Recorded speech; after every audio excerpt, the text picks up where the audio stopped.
السلام علیکم ورحمۃ اللہ وبرکاتہ۔ کیسے ہیں آپ خیریت سے ہیں؟ میں ہوں آپ کا بھائی عبدالسلام اور آپ دیکھ رہے ہیں 85 نیوز۔ ناظرین، جو شخص دنیا کے اندر بدعتی ہوتا ہے وہ مرنے کے بعد بھی بدعتی ہوتا ہے۔ آپ نے بالکل صحیح سنا، لیکن یہ بات میں نہیں کر رہا، یہ مماتیوں کے ایک بہت بڑے عالم سمجھے جاتے ہیں، فطر حیات بکروی صاحب، یہ ان کی بات ہے۔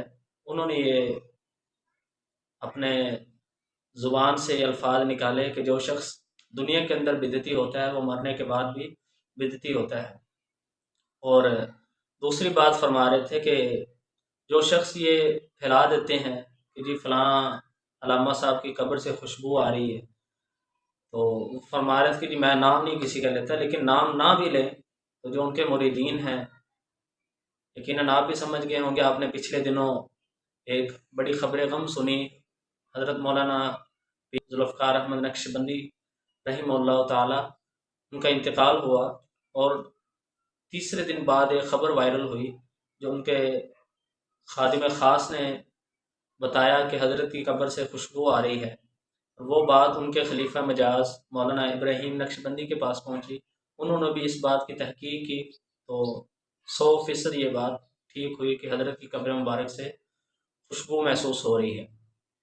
دیکھیں، انہوں نے ایک بات کہی کہ جی ایک طالب علم ہوتا ہے، وہ جب مدرسے میں جاتا ہے، اب مجھے بتائیں کہ جو طالب علم مدرسے میں جاتا ہے اس کی مشکل سے عمر 5 6 یا زیادہ سے زیادہ 8 سال لگا لیں جب وہ مدرسے میں جاتا ہے۔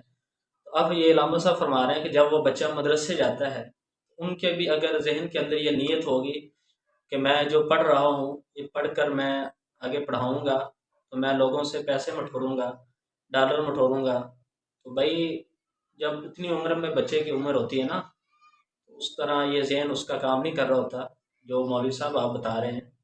تو میں یہ ویڈیو لگا رہا ہوں، آپ ویڈیو سماعت کریں کہ حضرت جی کیا فرما رہے ہیں، اور کمنٹ میں اپنی رائے کا اظہار دیں۔ تو ملتے ہیں انشاءاللہ اگلی ویڈیو کے اندر، تب تک کے لیے اللہ حافظ۔ جو بدعتی ہو وہ زندگی میں بھی بدتی ہے، مرنے کے بعد بھی بدتی ہے، اس لیے کسی کا نام لینے کی ضرورت نہیں، شخصی تکفیر کے ہم قائل نہیں۔ جو بدعت کرتا رہا زندگی میں تو مرنے کے بعد ہی وہ بدتی ہے۔ اور یہ جو لوگ مشہور کرتے ہیں قبروں سے خوشبو آئی ہے اور فلاں آیا ہے، تو یہ سارے امریکہ برطانیہ کے سینٹوں کی خوشبو ہوتی ہے، ورنہ آپ بات سمجھ لیں کہ جنت کی جو خوشبو ہے، نبی کریم صلی اللہ علیہ وسلم نے بعض فاسقوں کے متعلق فرمایا کہ ان کو بھی جنت کی خوشبو نصیب نہیں ہوگی۔ ان میں مثلاً ایک آدمی طالب علم ہے اور دین کا علم پڑھتا ہے دنیاوی شہرت حاصل کرنے کے لیے یا پیسہ بٹورنے کے لیے، تو آپ نے فرمایا لم یجد عرف الجنہ، وہ جنت کی خوشبو بھی اسے نصیب نہیں ہوگی۔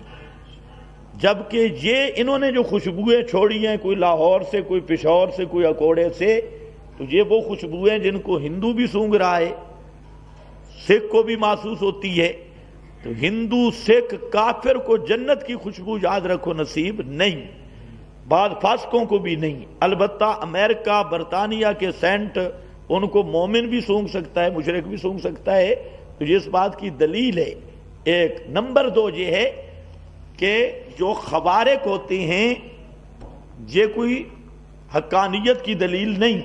دجال آئے گا، دجال بارش بادلوں کو حکم کرے گا، بارش برسے گی، اب دجال وہ حق پہ ہوگا؟ تو یہ چیزیں ہوتی ہیں صرف شیطانی حرکات کی حد تک۔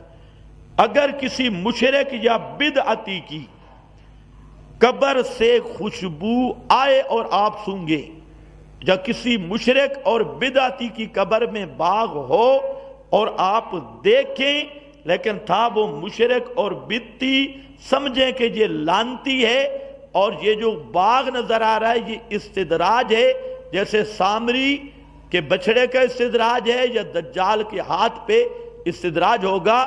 یہی بات علماء نے لکھی، جنید بغدادی نے ایسے نہیں کہا کہ ایک آدمی ہوا پہ اڑتا نظر آئے یا پانی کی سطح پہ چلتا ہوا نظر آئے لیکن عقیدہ اس کا گندا ہے تو ہم اسے شیطان کا چیلا سمجھیں گے، اور یہ استدراج پر محمول ہوگا۔ اب دیکھیں سامری نے کیا کیا؟ مٹی ڈالی تو بچڑا بھاں بھاں کرنے لگ گیا، وہ اب سامری حق پہ ہو گیا۔ دجال کے ہاتھ پہ بہت سارے خوارق ظاہر ہوں گے، لیکن دجال ہے۔ تو اسی طرح قرب قیامت اگر کسی کافر مشرک سے کوئی چیز خرق عادت ظاہر ہوتی ہے تو وہ سب شیطان کی پکڈنڈی ہے، اور اس کا نام استدراج ہے، جو اس کے حقانیت کی دلیل نہیں۔ حقانیت کا معیار کتاب اللہ اور سنت محمد مصطفیٰ ہے صلی اللہ علیہ وسلم۔ باقی تو یہ خادم رضوی یہ تو کہتا ہے کہ وہ جو جس سرکار کو پھانسی ملی تھی بڑے مشرک کو، تو وہ کہتا ہے پھانسی والے پھٹے سے اٹھ کر مجھے ملائے۔ اس کا مطلب ہے پھر پھانسی حکومت نے نہیں دی، انہوں نے زندہ دفن کیا ہے۔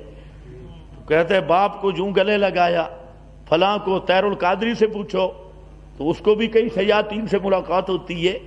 تو اس طرح کی باتیں یہ حقانیت کی دلیل نہیں، حقانیت کا معیار ہے خدا کی کتاب، پیغمبر کا فرمان اور صحابہ کا فہم۔